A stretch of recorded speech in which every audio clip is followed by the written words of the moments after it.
Clarence Waldron. Welcome back to another Black Muse. Tonight's guest is John Williams, the founder and leader of Soul to the Bone Band, an extremely popular band here in the Chicagoland area.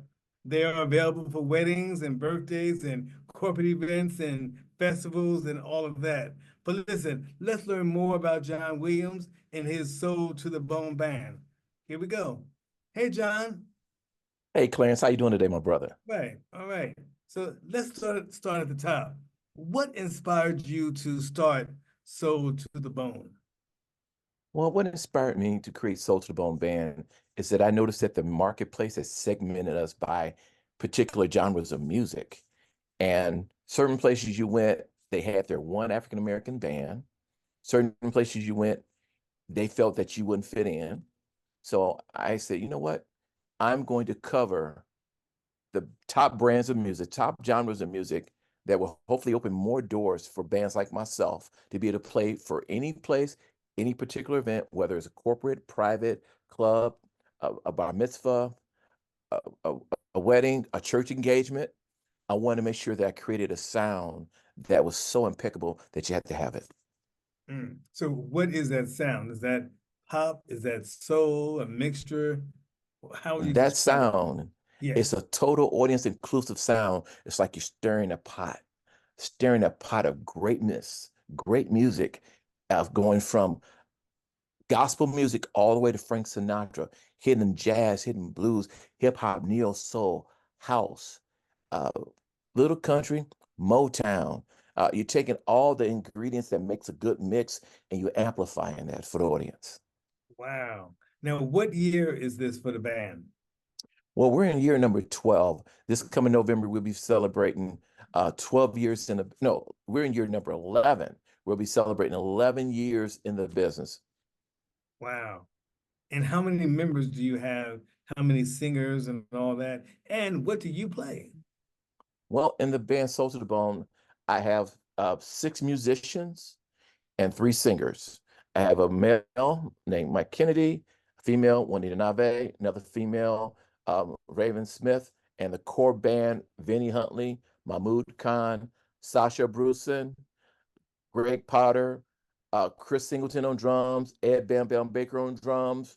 I have Mark Roller on trumpet and Antoine Washington on sax. And I myself, I play the bass guitar. The bass guitar. Okay. So tell us about this October 11th date. That sounds real special. What can we expect? Well, what you can expect on October 11th is a masquerade ball. It's going to be so beautiful. The room is going to be laid out. The people will come in dressed to the nine, and you're going to have your mask on. And the goal of it is if you're single, you meet another single person, you can't reveal who you are to them until 11 o'clock. That's the mysterious piece of it. You want to keep the mystique. You want to develop a relationship and bond with that person as you're listening to music or as you dance in the music. You see something you want like. And then on this particular night, we're doing a tribute to one of my favorite artists, Frankie Beverly. Wow. Wow. Okay. So tell us, where will it be? What time? I'm looking behind you. 7:30. Tell me where all that.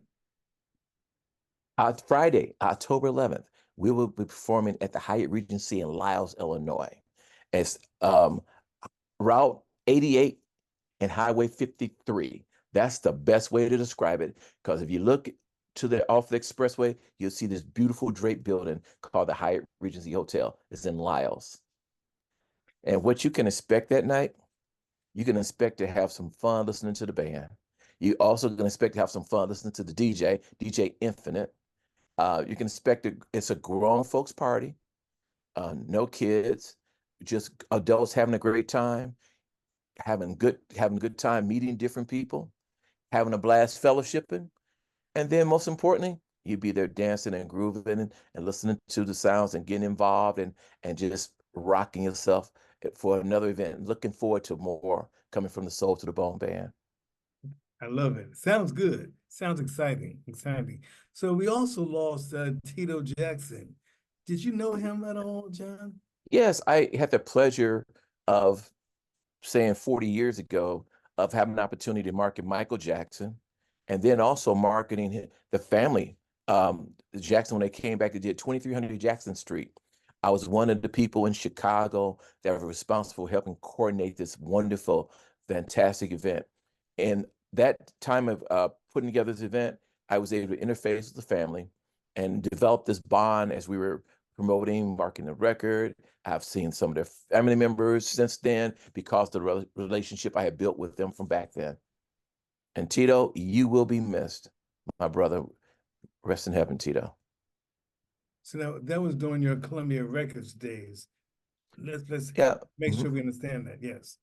Yes, through my Sony music days. I worked For for Sony. Sony, which had Columbia and Epic, Portrait, and Word Record, which was their gospel division, WTG. So I was responsible for a lot of different artists on various different genres. Okay. Who are your other music heroes? So Frankie Beverly, Tito, anyone else that influenced Of you? course, you know, I'm the Jacksons. I'm a Luther Vandross fan. I got a chance to interface with Mariah Carey and work closely with Celine Dion.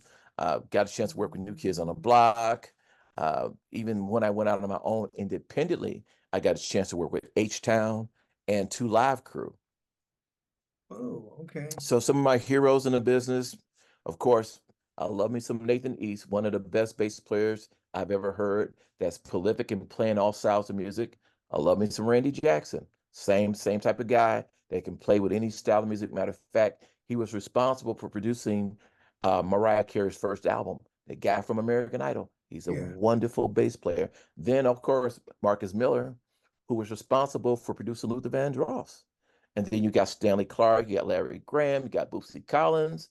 There's such a plethora of musicians. You got Louis Johnson, and you got Chicago native Billy Dickens, which is one of the baddest 9-string bass players I've ever met. So there's a lot of people that I pull from the draw my source that I can emulate and create my sound as a bass player. So now music is your life, your life. Take us through that journey. Did you start in church or in the high school band, or just talk about your beginnings? Well, my humble beginnings was real simple. I saw this guy in my school named Reggie Morgan playing the bass guitar. He lived across the street from me. And I was a 7th grader. And I said, Reggie, can I borrow your bass? I just want to go home and play it. I think I can play this. He let me borrow it for a week and I fell in love with it. And I'm be honest, my very first bass guitar came from J.C. Penney's. And I'm playing, what was I playing back in the day? It's so funny. I was playing, what's the group? Slide, dun, dun, Slave. I was playing, you know, the Walking Down the Street, Watching Ladies, all these things. It came out doing it in the park. Rock, Donald Byrd and Blackbirds. I was playing George Benson, High Energy, and I'm like, first song, Skin Tight. That was my very first song by the Ohio Player. And if you could master that line with the runs in that, you was on something. So went from there, played through high school, got to college. I started playing in a couple different bands, a group called Energy, and I played with a guy by the name of Bob Carroll. Now, what was interesting about Energy, 4 females, just like In Vogue, I was playing bass, I was doubling on piano, and then I got to playing with Bob Carroll, which was the first white gentleman I ever met who played for a black church, wrote gospel music. I was just blown away. So here we are. He gets the opportunity. Hey, John, we're going to play with Gladys Knight. So I go out and buy this really nice white gold-plated bass guitar, all the bells and whistles on it. John, the show with Gladys Knight got canceled. I'm like, how am I going to pay for this bass? So I hustled and paid for this bass, and I still have this bass today. Then Oh, from there, wow. started marketing artists and kept playing, started playing more so in the church. But the lady who gave me my first start in playing my bass guitar was Dr. Cora Parche, who is really great friends with legendary DJ Pam Morse here in Oh, really? Chicago. Yes. Oh, Dr. Cora Parche was like a woman who was the sisterhood and image of a Coretta Scott King. She had that much clout and respect. And I said, Dr. Parche, I can't read music. I can feel where it's going. It's in me. She said, well, bring your bass and come on. And that's what I did. And the rest is history. Wow, wow. So now tell our viewers again about where they can get tickets for the October 11th show. For our Soulful Masquerade Ball, you can purchase your tickets on Eventbrite. You can go to Facebook, click on Soul to the Bone with the number two, Soul to the Bone Band. And you can find us there, or you can go to Instagram. You can find us. You can find us on Twitter, or you can find us on our website. We want to make it really easy for you. My overall goal as a musician and as a businessman is to create a club out here in the northwest suburbs of Naperville that emulates unity of all races that want to come together and have a great time in music. Because what I've experienced out here is there's some clubs that would like to have maybe 10 African American people in there, but when you get more than 20 and 30, ooh, John, we want to take a break. Why? The owner don't want to spend the money. Well, the reason he doesn't want to spend the money, he won't say it, but I don't want all those people of color in my place. And unfortunately, racism still exists today. So Mm, I am trying my best to figure out, and I'm going to need everybody who's watching this. I need resources. I need funding to create this wonderful place that's like the City Winery and House of Blues out here in the suburbs where there's free parking and that you can have a great time listening to a variety of great bands from Chicago and in the Midwest right here in the Naperville, Aurora area. So you hear so me say it today. I want to be a venue that's open, that brings people together in unity. This is my music ministry that God has given to me. I didn't ask for it, but I have to step in faith that this is what He wants me to do. got it. So where are you based? Are you based in Naperville? Do you live I there? am based in Naperville.